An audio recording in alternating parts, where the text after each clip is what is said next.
नमस्कार दोस्तों, ocean network में आपका स्वागत है। मैं हूं ओमकार चौधरी। डोनाल्ड ट्रंप पर वैसे तो वो इतने बयान देते हैं और उसके बाद फिर यू टर्न भी लेते हैं बहुत सारे बयानों को लेकर के। उन पर कौन सा बयान उनका सही है, कौन सा गलत है, विश्वास करना जरा टेढ़ी खीर है आजकल। लेकिन हाल में उन्होंने एक ऐसा बयान दिया है जिसको थोड़ा सीरियसली लेना ही पड़ेगा। हालाँकि उस बयान में भी कई तरह के पेंच हैं। वो कौन से पेंच हैं उन पर भी डिस्कशन करेंगे, क्योंकि जो इनके परमाणु परीक्षण वाली मशीनरी है, उसके एक अंग रहे अधिकारी का कहना है कि आज अगर ये फैसला करें कि अमेरिका को परमाणु परीक्षण करना है, तो इसमें कम से कम 36 महीने लग जाएँगे तैयारी करने में ही। 36 महीने यानी जब ये राष्ट्रपति पद से रुखसत होने वाले होंगे, उससे 1-2 महीना पहले ही हो पाएगा। इतनी जल्दी नहीं हो पाएगा। इसमें कितनी हकीकत है और कितना फसाना है, ये भी समझने की कोशिश करेंगे और ये बयान ट्रंप ने क्यों दिया है, एक्चुअल में इसे समझने की ज़रूरत है। और हमारे पड़ोस के 2 देशों के बारे में भी उन्होंने बयान दे दिए। उन्होंने कहा कि चीन भी परमाणु परीक्षण कर रहा है अंडरग्राउंड और पाकिस्तान भी कर रहा है। तो इसमें कितना सच है, कितना फसाना है, ज़रा इसको समझने के लिए हमने निवेदन किया है आज कर्नल आरएसएन सिंह साहब को, तो वो पधारे हैं, उन्हीं से समझने की कोशिश करेंगे।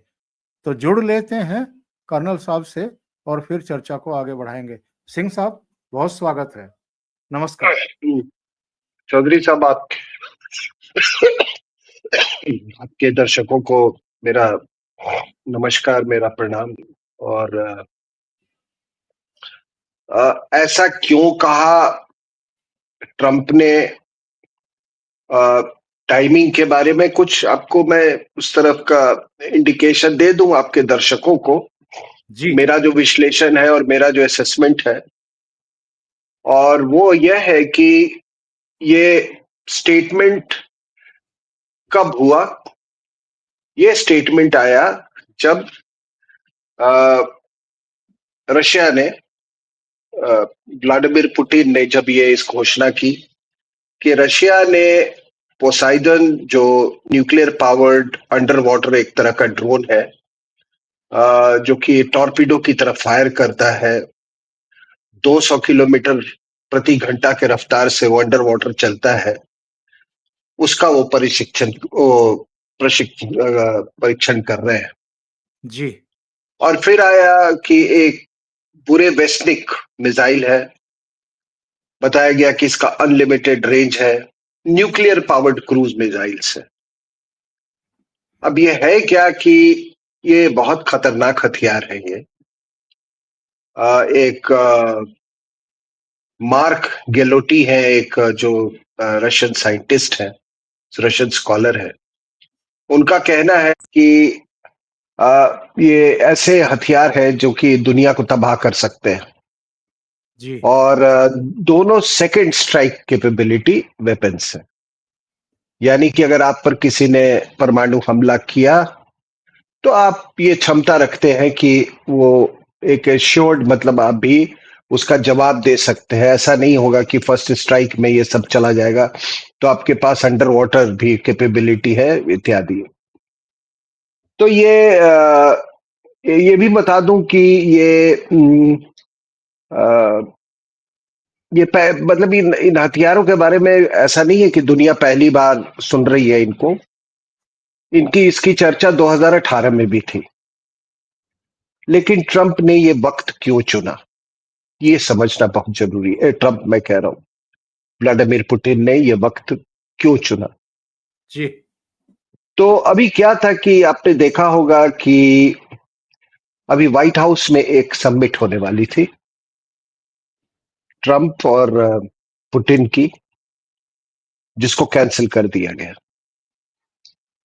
मार्को रूबियो, जो सेक्रेटरी ऑफ स्टेट है, उन्होंने एक बात कहा कि दोनों देशों मॉस्को और वॉशिंगटन के बीच में दूरियां बहुत है यूक्रेन को लेके, और कोई रिकंसिलिएशन का कॉमन ग्राउंड अभी तक हम नहीं पहुंच पाए हैं, इसलिए हमको ये कैंसिल करना पड़ रहा है। तो ये जैसे ही सबमिट कैंसिल होता है सर, ट्रंप ने क्या किया कि उनके जो दो ऑयल जायंट्स जो है उनके, रोजनेफेट और लूक ऑयल, उन दोनों पर ट्रंप जो है वो प्रतिबंध लगा देते हैं। और एक तरह से ये दिख रहा है कि कितना उनको कितने क्षुब्ध है, कितने गुस्से में है वो रशिया के रवैये को लेके, क्योंकि पुतिन जैसे हर देश का नेता होता है अपने देश के हित में काम कर रहा है, उसने भी बहुत सैक्रिफाइसेस किए हैं इस वॉर के लिए। आपने उसको मजबूर किया था ये वॉर करने के लिए, और वो उनका कहना है यार कि अब तो 3.5 साल से इतना चल रहा है, ये आदमी जो है वो बिल्कुल अड़ा हुआ है अपनी जगह पे, ये बिल्कुल भी ग्राउंड सीड करने को तैयार नहीं है।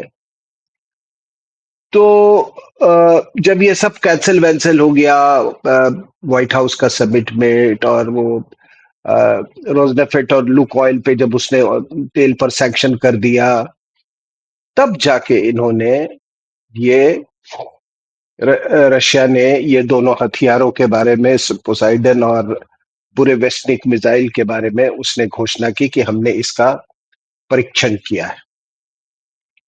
और उसके बाद से ये सारा मामला ये शुरू हुआ है।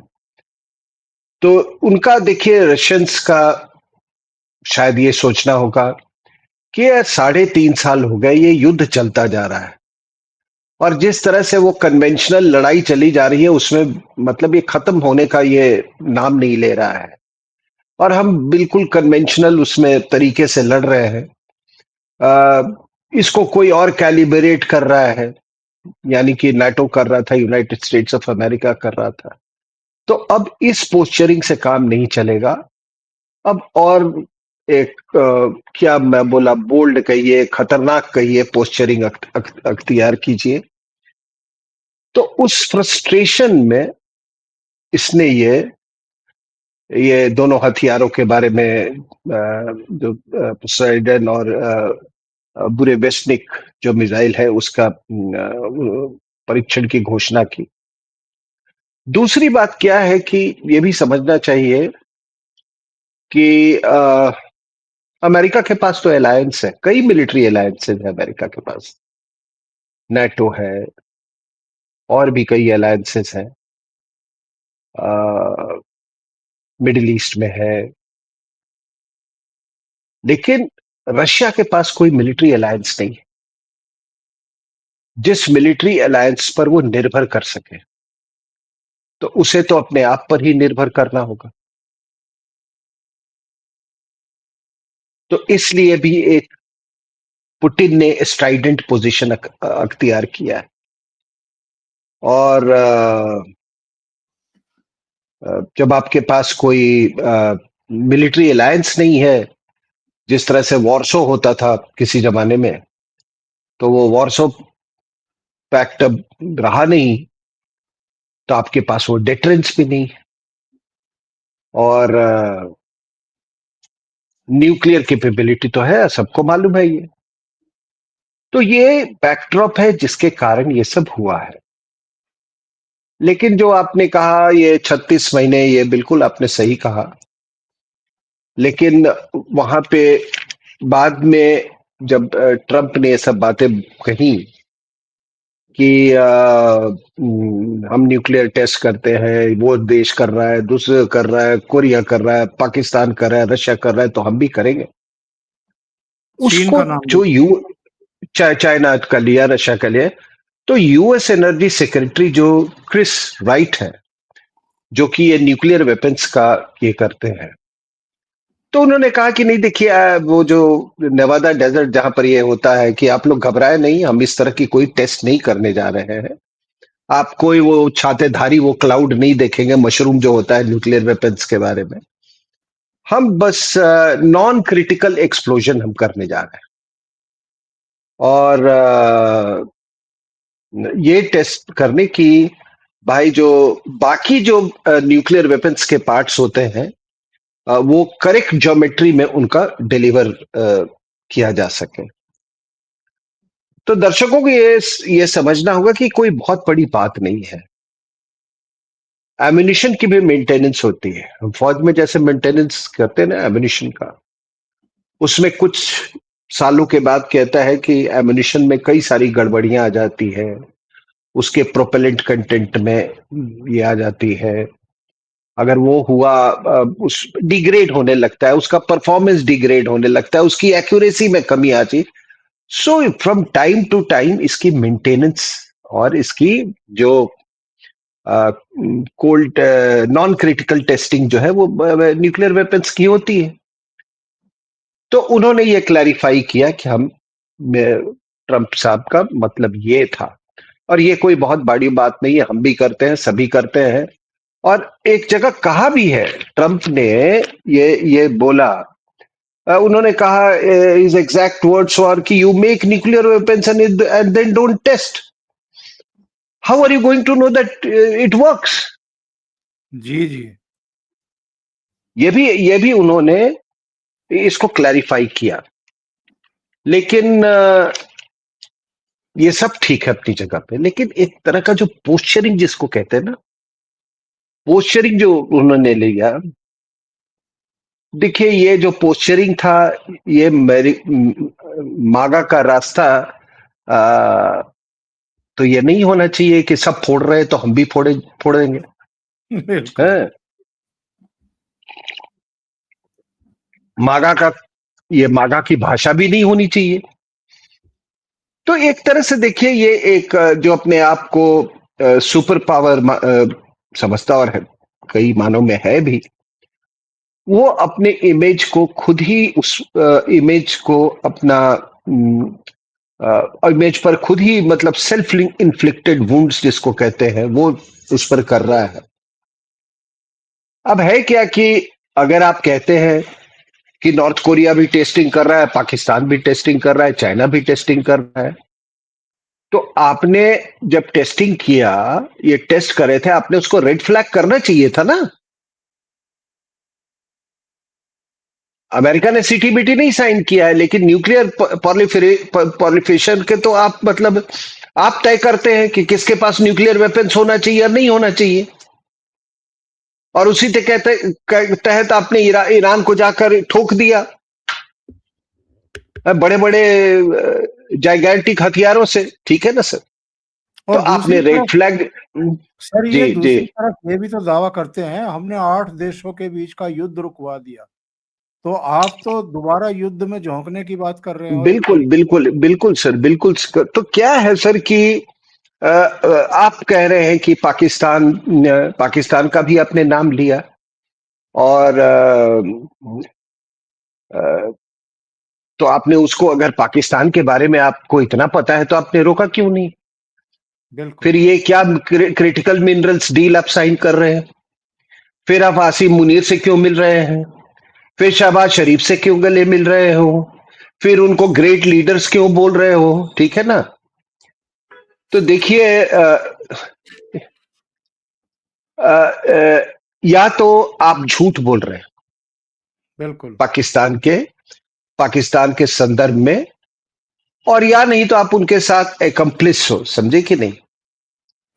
अब है क्या कि मुझे ऐसा लगता है कि चाहे जैसे भी हो, ऑपरेशन सिंदूर में पहले तो ठुकवाया उनके न्यूक्लियर आर्सेनल को, और मैं जब बार बार ये बात कहता हूं हर फोरम पे कि ठुकवाया, इससे ज्यादा मुझसे इलेबोरेट करने की कोई उम्मीद ना रखे, लेकिन इतना कहता हूं कि इंटेलिजेंस कॉपरेशन होता है। तो ठुकवाया, और उसके बाद न्यूक्लियर ब्लफ जो था वो पाकिस्तान का खत्म हो गया, ठीक है, न्यूक्लियर ब्लफ। अब मुझे लगता है चौधरी साहब कि ये बार बार पाकिस्तानी गए होंगे बोला कि अब्बा हुजूर देखिए आप तो आपने तो मेरी हमारी पूरी न्यूक्लियर क्रेडिबिलिटी ही खत्म कर दी है। इसी धौंस में तो हम ब्लफ पे तो हम इंडिया के खिलाफ अभी तक प्रॉक्सी वॉर किए जा रहे थे, हमारा कोई स्टेचर था, हमारा दुनिया में आपने तो हमारी इज्जत ले ली। बिल्कुल। तो मुझे लगता है कि इसीलिए इसने पाकिस्तान का नाम लिया। तो अगर आप ये कहते हैं कि आप पाकिस्तान का नाम ले रहे हैं, नॉर्थ कोरिया का नाम ले रहे हैं, मतलब आपने अपना स्टेचर क्या कर लिया है सर। सही। और अगर मान लीजिए कि ये रोग स्टेट्स, रोग वेपन्स, जो जो भी है, रोग नॉर्थ कोरिया, आपने तो ये बयान देके एक तरह से नॉर्थ कोरिया का जो वेपन्स है उसको लेजिटिमाइज कर दिया आपने। सही। ठीक है ना, आप उसको जब आपने उसको लेजिटिमेसी दी, पाकिस्तान को तो समझ सकते हैं कि इन्होंने ये बोगी बना रखा था क्योंकि ताकि स्ट्रेटेजिक बैलेंस बना रहे। और हम आज से नहीं, हम बहुत पहले से। और वो अभी जो एक सीआईए वाला जिसने एएनआई को इंटरव्यू दिया कि भाई इनके हथियार, मतलब इनका पूरा नियंत्रण हमारे पास था और रहा है। हाँ, तो उसने तो ये पूरा बयान दिया है एएनआई को अपने इंटरव्यू में। और ये बात हमको मालूम थी सर, वो नहीं बना सकते। मैं बार बार कहता हूं कि एक्यू खान जो था, he was a metallurgist basically. वो उसका उसका स्पेशलाइजेशन था सेंट्रीफ्यूग्स, कि किस तरह से उसका जो न्यूक्लियर उसका मतलब जो उसका जो रिफाइनिंग प्रोसेस है यूरेनियम उसका उसका वो ये था। इसीलिए हमने यूरेनियम रूट नहीं लिया था। तो वो जाके वही टेक्नोलॉजी वो सभी जगह वो बेचा, ईरान को भी बेचा, वो लीबिया को भी बेचा, दैट्स ऑल। अगर इन्होंने वाकई में न्यूक्लियर वेपन बना लिया होता, एक इन्होंने कुछ बनाया था जो कि कहा कि मतलब वो जो उसका सेंट्रीफ्यूग से जो भी निकला उसको उससे वो एनरिच्ड यूरेनियम लेके, और इन्होंने वो चाइना के मदद से कुछ चाइनीज ने एक बॉम्ब असेंबल करके लॉप नॉरमेन के लिए फोड़ दिया था उसको। और फिर उसको ये, आपको याद होगा कि वो जमाना था यहाँ पे ऑपरेशन ब्रास टैक्स चल रहा था, और उस समय एक्यू खान, रैंगअप, कुलदीप नैयर, जी, जी। और कुलदीप नैयर को बोला कि मुझे आपको एक इंटरव्यू देना है, बहुत बड़ा बात है, आप आज मैं बोलने जा रहा हूं। तो क्या है, तो कुलदीप नंबर नैयर साहब आप तब पहुंच गए। उन्होंने कहा नैयर साहब हमारे पास बॉम्ब है, बॉम्ब। ठीक है ना, कोई इस तरीके से बोलता है क्या। ठीक है। और अगर बॉम्ब हो बना ही लिया था तो फिर जियाउल हक को मारने की क्या जरूरत थी।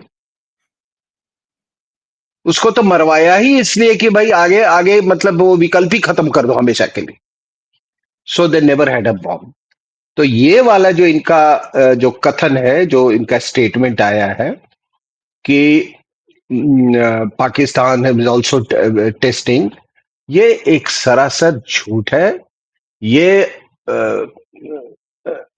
उसकी जो पाकिस्तान की न्यूक्लियर क्रेडिबिलिटी है उसको दोबारा रिस्टोर करने के उससे किया गया है, ध्येय से किया गया है। तो एक और बड़ी बात होती है कि जिस रूप में इसको लोग ले रहे हैं, क्या आपका न्यूक्लियर डॉक्ट्रिन जो है इस बात पर डिपेंडेंट है कि दूसरे कितना टेस्ट कर रहे हैं, उस पर डिपेंडेंट है। फिर आपका जो न्यूक्लियर पॉलिफरेशन जो है उस पर आपकी क्या अथॉरिटी रह गई सर। आपने बिल्कुल। तो इतनी अथॉरिटी दिखाई थी ना उस समय, जब वो India Indo US nuclear deal हुआ था, और जसवंत सिंह और स्ट्रोक टालबर्ट में सीरीज ऑफ वो हुए थे, टॉक्स हुए थे। तो हमको वो न्यूक्लियर सप्लायर्स ग्रुप में किसी तरीके से हमको एंट्री दिलाई गई थी उसमें। तो इतना कुछ हुआ था, तो अभी आपकी क्या मॉरल अथॉरिटी रह जाती? तो इससे दो चीजें साफ है। पहला बात कि रशियंस जो है, अब वो थक चुके हैं कन्वेंशनल रूप से, और वो दे हैव टेकन अप जो जो उनके पास जो भी अल्टीमेट हथियार है, उसको ये ब्रांडिश करना शुरू कर दिया है उन्होंने।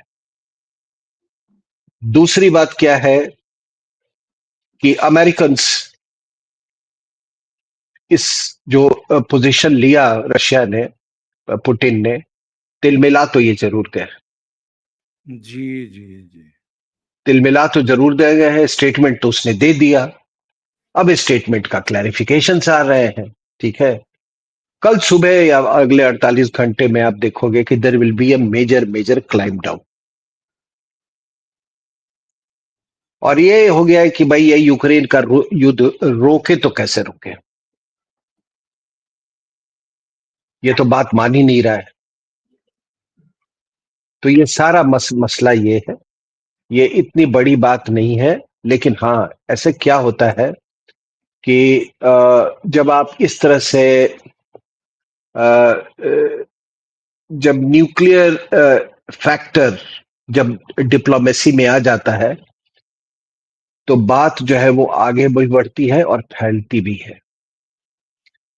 पूरा जो इंटरनेशनल जो इकोसिस्टम है, उसमें एक बदलाव आता है। तो हम उम्मीद करते हैं कि यहीं पे ये जाके ये बात रुकेगी। लेकिन वो सब नहीं है कि वो मैं कई टेलीविजन चैनल्स देख रहा था कि युद्ध का खतरा, न्यूक्लियर का खतरा। वो तो जिस तरह से वो ड्रामेटाइज करके बोलते हैं, वो ऐसा वैसा कुछ नहीं है। लेकिन सबसे अच्छी बात है कि देखिए, इसमें इंडिया का नाम नहीं लिया उसने। जी, जी, जी। लेकिन सिंह साहब उन्होंने चीन का नाम लिया, चीन ने खंडन कर दिया। पाकिस्तान का नाम लिया, पाकिस्तान अभी तक चुप था, वहाँ के प्रधानमंत्री शहबाज शरीफ का भी बयान आ गया। और नॉर्थ नहीं, कोरिया क्या है शहबाज शरीफ का बयान? शहबाज शरीफ का बयान ये है कि हम एक ज़िम्मेदार देश हैं, हम परमाणु हम्म। शक्ति संपन्न देश हैं, लेकिन हम अ, इस तरह का व्यवहार नहीं करते हैं, यानी परमाणु परीक्षण ना करने के लिए संकल्पबद्ध हैं। उन्होंने ये बात तो कही है। उनका उनका तो जो काम था, पर्पस सॉल्व हो गया ना। जी, जी, जी। हम तो लगातार ऑपरेशन सिंदूर के बाद हम तो यही कह रहे हैं ना कि इनके पास न्यूक्लियर वेपन्स है ही नहीं। जी, जी। सीआईए वाले ने आके बोला कि है ही नहीं है इनके पास। पूरी दुनिया इसको कह रही है। सारे रेड लाइंस जो थे, जो अपने इन्होंने न्यूक्लियर डॉक्ट्रिन में जो रेड लाइंस डिफाइन कर रखे थे, वो सारे रेड लाइंस हमने क्रॉस किए।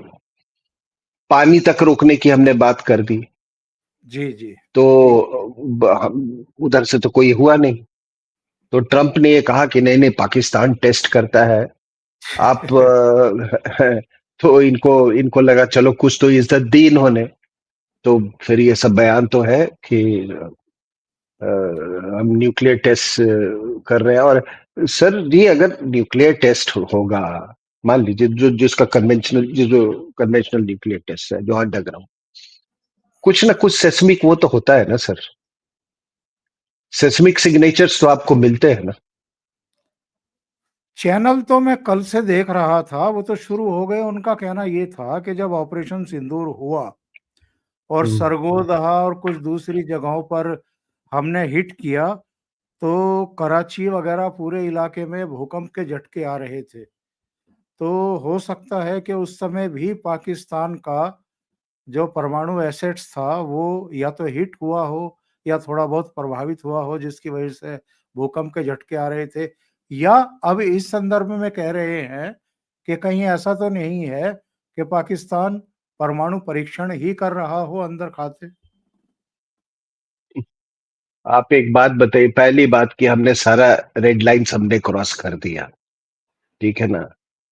दूसरा ये है कि अब तो बहुत सारे अब सैटेलाइट इमेजरी और बाकी ऐसे हमारे पास प्रूफ आए हैं कि उसमें ये हुआ है।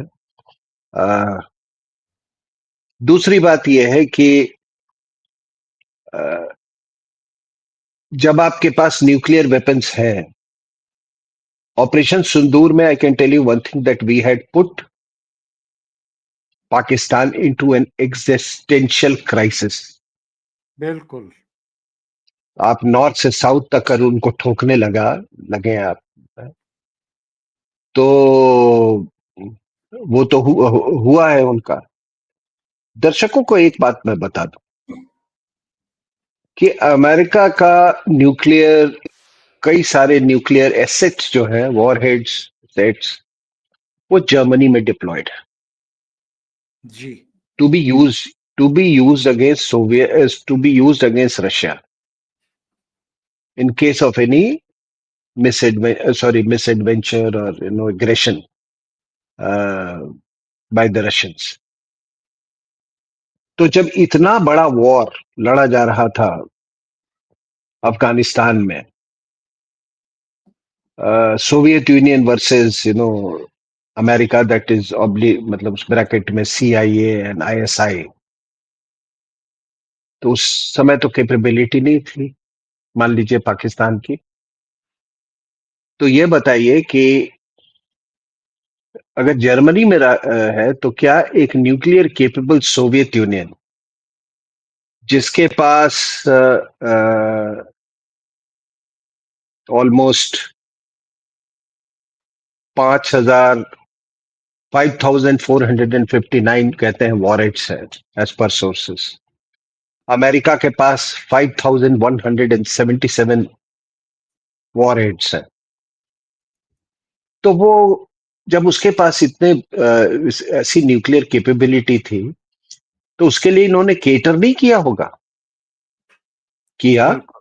और उसी उसी संदर्भ में वो वॉरहेड्स वहां से लेके ये पाकिस्तान में लेके आए, और पाकिस्तानियों को बोला कि तुम यहां से दूर रहो, इससे तुम्हारा कुछ लेना देना नहीं है, हम देखेंगे अगर टैक्टिकल वॉरहेड्स या ऐसे वॉरहेड्स की हमको जरूरत पड़ी तो हम इसको इस्तेमाल करेंगे, but this is of limits. ठीक है, तो वो वाले न्यूक्लियर न्यूक्लियर वॉरहेड्स वहां थे, कई साल हो गए, वो डिग्रेड भी हो गए होंगे, उसको you can not carry them back, बहुत मुश्किल काम है सर। तो इसलिए हो सकता है अमेरिकन ने कहा हो कि इनको ठोक दो, खत्म ही कर दो मामले। आसिम मुनीर का भी तो एक गीदड़ भभकी आई थी कि अगर हमारे पे बन आई तो हम आधी दुनिया को ले मरेंगे। ये अभी इसका भी स्टेटमेंट आया है ट्रंप का, कि हमारे पास इतने न्यूक्लियर हथियार हैं हाँ, 150 कि बार हम हम दुनिया को कि खत्म कि कर हम दुनिया को 150 बार हम खत्म। तो फिर जब आपके पास है ही, तो ये सेबर रैटलिंग क्यों? देंगे। तो ये सब चलता रहता है, दैट इज ये। बट डोंट, देखो ये फिगर्स जो है ना कि इंडिया के पास इतना है, ठीक है, इट इज एक एस्टिमेट है, बट मैं कोई बहुत ज्यादा इसको तवज्जो नहीं देता। मैं इसको तवज्जो, ये ऐसे सीक्रेट्स होते हैं, कितना है कैसा है ये आपके पास है, बहुत मुश्किल अभी इसका होता है। लेकिन सिंह साहब, दर्शक ये समझना चाहेंगे कि चीन का और पाकिस्तान का नाम क्यों लिया ट्रंप ने, भारत का नाम क्यों नहीं लिया? क्या भारत को भी कोई संदेश देना चाहते थे ट्रंप? वही तो मैं कह रहा हूं ना, भारत को क्या हुआ कि भारत भारत से ठुकवाया, भारत ने ठोका, जब उसकी क्रेडिबिलिटी खत्म हो गई। अब वो भारत को क्या संदेश मतलब, हाँ एक तरह से कि नहीं नहीं ऐसी बात नहीं है, अभी भी इनके पास है न्यूक्लियर वेपन, कि थोड़ा डर के रहना है, स्ट्रेटेजिक बैलेंस मेंटेन करना है हमको, इसलिए ये होक्स मतलब भारत को ये बिलीव करवाने की कोशिश कर रहे हैं कि नहीं नहीं उसके पास है। चाइनीज का तो उन्होंने ठीक है, वी ऑल नो कि अभी सबसे बड़ा उनका कॉम्पिटिटर जो है वो चाइना है। फिर उसके साथ साथ उन्होंने उसने कहा कि ये जो माइक्रोचिप कंपनी है, ये क्या इसका NVIDIA, निविडिया जो भी बोलते हैं इसको, उसने कहा कि भाई ये जो जो चिप्स बना रहे हैं, जो मतलब सबसे सेंसिटिव टेक्नोलॉजीज है, ये बहुत हाई एंड चिप्स हैं, ये हम किसी के साथ शेयर नहीं करेंगे दुनिया में। और मतलब कि ये चिप्स जो है they are very critical to technologies, खास करके डिफेंस टेक्नोलॉजीज के लिए बहुत ये। तो क्या ब्लैक वाटर जो भी है इसके चिप्स, तो ये भी उसने साथ साथ साथ कहा, ये भी चाइनीज पर प्रेशर डालने की कोशिश की है उसने, कि ये मत सोचो कि तुम्हारे पास रेयर अर्थ है तो तुम हमको यू नो हमारी बाहें मोड़ते रहोगे। हमारे पास भी माइक्रो चिप्स की दुनिया में हम तुमसे कहीं ज्यादा आगे हैं और हम तुमको देख लेंगे। तो ये भी एक गेम चल रहा है। राइट। तो ये this is nothing but entirely है पोस्चरिंग। समिट मीट कैंसिल हो जाना बहुत बड़ी बात होती है। इसका मतलब बहुत एंग्री एक्सचेंजेस हुए होंगे। शेयर एग्जैस्परेशन में उन्होंने कहा कि यार ये बंदा तो मानता ही नहीं है। उन्होंने कुछ ऐसे डिमांड्स किए होंगे कि पुतिन ने कहा कि नहीं ठीक है, अब मैं तुमको दिखाता हूं। हो सकता है उसने कुछ धमकी दी होगी कि ये मत भूलो कि ये पूरा नाटो मेरे साथ है, ये सब दिया तो इसने। So something has happened, something has बिल्कुल, हैपेंड। बिल्कुल। और ठीक है। कहीं ऐसा ऐसा भी लग रहा है सिंह साहब कि अब कोई भी विश्व का बड़ा नेता, इज्जतदार नेता, बड़े मुल्क का नेता ट्रंप से मिलना ही नहीं चाहता। क्योंकि मुलाकात के बाद जैसे मोदी जी की मुलाकात हो और वो बाद में कह दे कि मोदी जी ने मेरे से माफ़ी माँग ली, तो आप करते रहो खंडन। इसी तरीके से पुतिन भी शायद अब मिलना नहीं चाहते हैं इनसे वन टू वन। देखिए पुतिन का तो आप मैंने तो पूरी पुतिन की पूरी बायोग्राफी पढ़ी है। और जिंदगी के जिस थपेड़ों से वो गुजरा है वो आदमी, आई सजेस्ट एवरीबडी, ये मेरी लाइब्रेरी में किताब है पुतिन की। वो आदमी हैज ऑलवेज बीन, मतलब ही has been a street fighter. जब इसका आपको मैं बता रहा हूं कि जब ये टीनेजर भी था, तो अगर कोई इससे बहुत लंबा चौड़ा भी आदमी हो तो ये बिल्कुल उससे जूझने में कतराता नहीं था ये आदमी। इसका दूसरा ट्रेट मैं आपको बता रहा हूं कि ये था कि आपने इसको कभी छेड़ दिया, ये चुपचाप रहेगा। और सडनली क्या होगा कि कुछ दिनों बाद, कुछ महीने के बाद ये आप पर बरस पड़ेगा। जी, सो इट जी, वाज जी। Very unpredictable that way. तो I have read his biography and कई, मतलब इस आदमी का दूसरा, ये KGB में भी था, he was a very successful KGB officer. तो उसने वो भी वो जानता है। जब बर्लिन वॉल गिरा था, he was posted in east Germany that time. दूसरा आपने तो देखा होगा ना कि अब इसको अच्छा कहें बुरा कहें, कि रशियंस कैसे निपटते हैं लोगों से।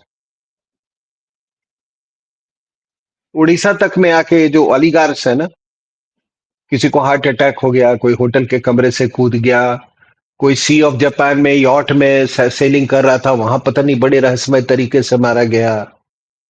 अभी जो ये आपका ढाका में जो हुआ है, वो भी बहुत रहस्यमय था। ढाका में रशियन न्यूक्लियर इक्विपमेंट था, उसमें उसमें भी आग लग गई थी। तो Russia has also become a player, क्योंकि रूपपुर में इनका प्लांट है, $12.5 बिलियन से बन रहा है वहां पे। तो ये न्यूक्लियर फैक्टर तो चल ही रहा है सभी जगह। ईरान में न्यूक्लियर फैक्टर, पाकिस्तान में न्यूक्लियर फैक्टर, बांग्लादेश में न्यूक्लियर फैक्टर। तो सडनली दिस न्यूक्लियर जो ये न्यूक्लियर डिस्कोर्स जो है, मैं देख रहा हूँ कि उसमें काफी एक उछाल है दुनिया भर में। दूसरा ये है कि अगर आप नॉर्थ को इसके इसके डायमेंशंस देखिए। Once you say that North Korea is testing और आप रेड फ्लैग नहीं कर रहे हैं, तो इसके दो है कि फिर साउथ कोरिया प्रेशर डालेगा कि भाई हमको भी फिर टेस्ट करना चाहिए, तुमको जब मालूम था तो तुमने हमको आगाह क्यों नहीं किया, कितने टेस्ट किए, how long will you protect us, ये न्यूक्लियर अम्ब्रेला कब तक रहेगा। फिर जापान कहेगा, तो इसके कई और डायमेंशंस हैं। तो ऐसे लूज स्टेटमेंट्स से मतलब यू कैन नेवर बिकम, वो मागा का कॉन्सेप्ट ही मतलब को डिफीट कर देता है अगर आप इस तरह का पोस्चरिंग आप करते हो न्यूक्लियर वेपन्स को लेकर। बिल्कुल।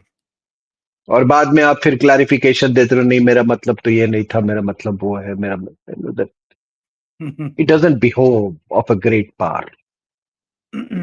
एक मजाक बना के रख दिया उन्होंने यूएस को। जी सर, जी सर।